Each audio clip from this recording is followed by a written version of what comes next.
Бүгінгі сабақта definite article the туралы білетін боламыз. Ал en яғни белгілі артиклдер туралы алдыңғы сабақтан қарасаңыз болады.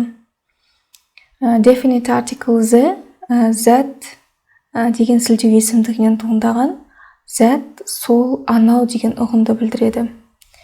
The артиклі саналатын зат есімдермен, мысалы the cat, the desk, саналмайтын зат есімдермен, the water, the money, жекеше түрдегі зат есімдермен, the car, the egg, көпше түрдегі зат есімдермен де қолданылады. Мысалы the trousers, the umbrellas. En артиклдері зат есімдерді, яғни затты, адамды және жануарды жалпылама көрсететін болса, the артиклі топтан бөліп, жекелеп қарастырады. Мысалы, give me a book, give me the book. Екі сөйлемді салыстырсақ, екеуі де маған кітапты бер, немесе беріңіз деп аударылады. Бірінші сөйлемде маған кез келген бір кітапты бер деген мағынада келсе, екінші сөйлемде маған сол кітапты бер. Яғни ол кітап жанында тұрған кітап немесе оқып жатқан кітап болуы мүмкін. Сөйлеушіге де, тыңдаушыға да қай кітап екені белгілі. Кез келген қандай да бір кітап емес. Тағы бір мысал келтірсек, I've got a car. I'm going to clean the car. Бірінші сөйлемде көліктер көп, соның бірі менде бар. Яғни I've got a car. Менде көлік бар. Ал екінші сөйлемде, яғни өзімнің көлігімді жуайын деп жатырғанымды айтып тұрмын. I'm going to clean the car. The артиклін қалай оқимыз? Егер артиклден кейінгі сөз дауыссыздан басталса, the болып оқылады. The man. Ал егер дауыстыдан басталса, онда the болып оқылады. The eagle.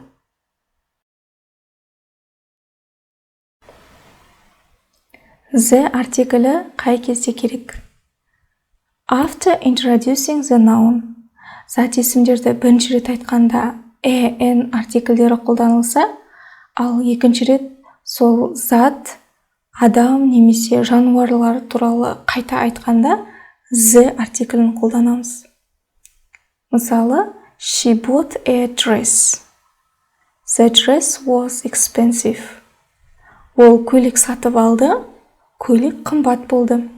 Бірінші сөйлемде көйлек туралы бірінші рет айтылғандықтан a dress, ал екінші сөйлемде the dress деп белгілі артиклін қолданамыз.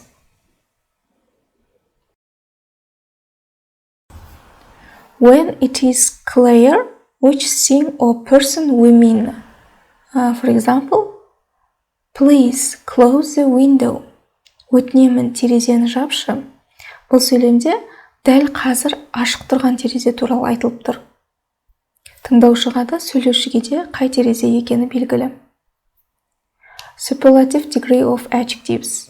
Сын есімнің күшейтпелі шырайын қолданған кезде the best, the tallest, the most interesting. For example, this is the biggest house in our street. Мына үй біздің көшедегі ең үлкен үй. The biggest күшейтпелі шырай. Biggest'ің алдына the артиклін қоямыз.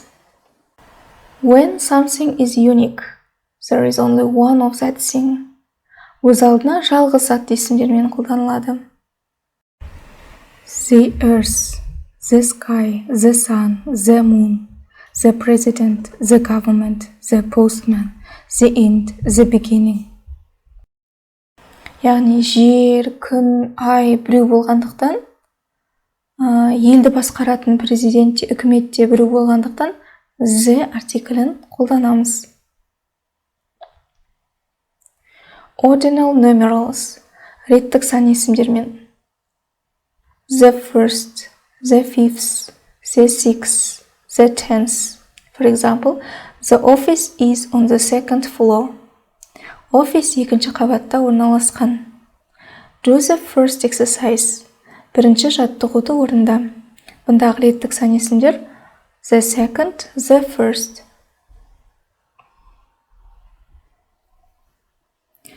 With adjectives to refer to a whole group of people. Адамдардың тобын білдіретін сын есімдердің алдына қойылады.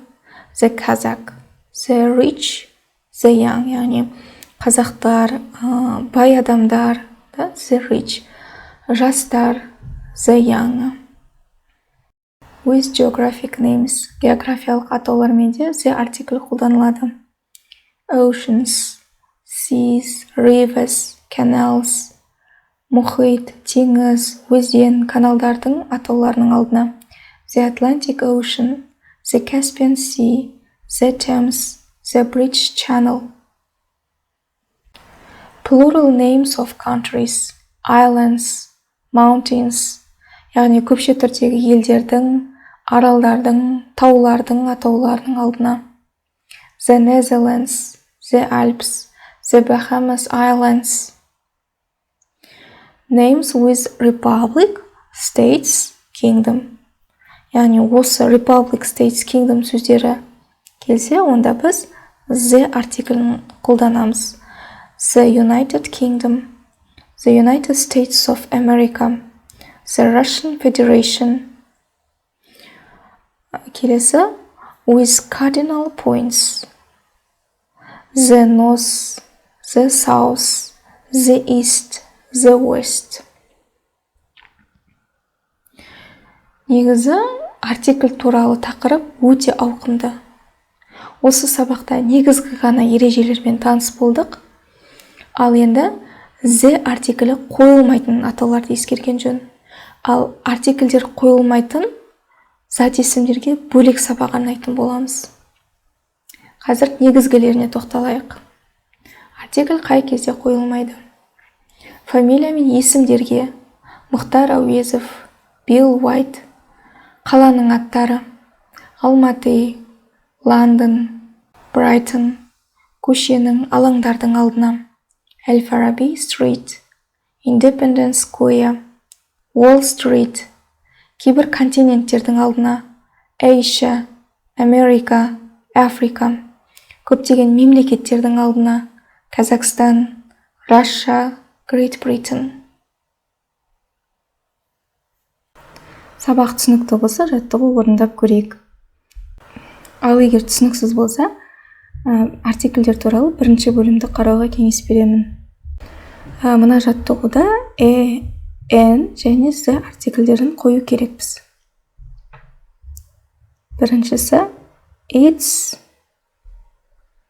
big red apple.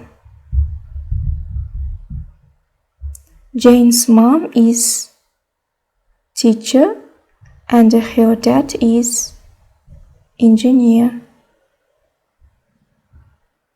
She's got house near sea. House has got beautiful garden.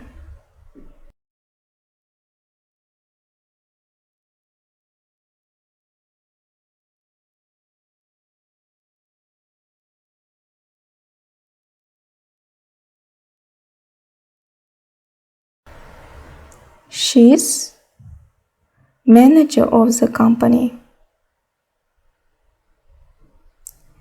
He is richest man in our town.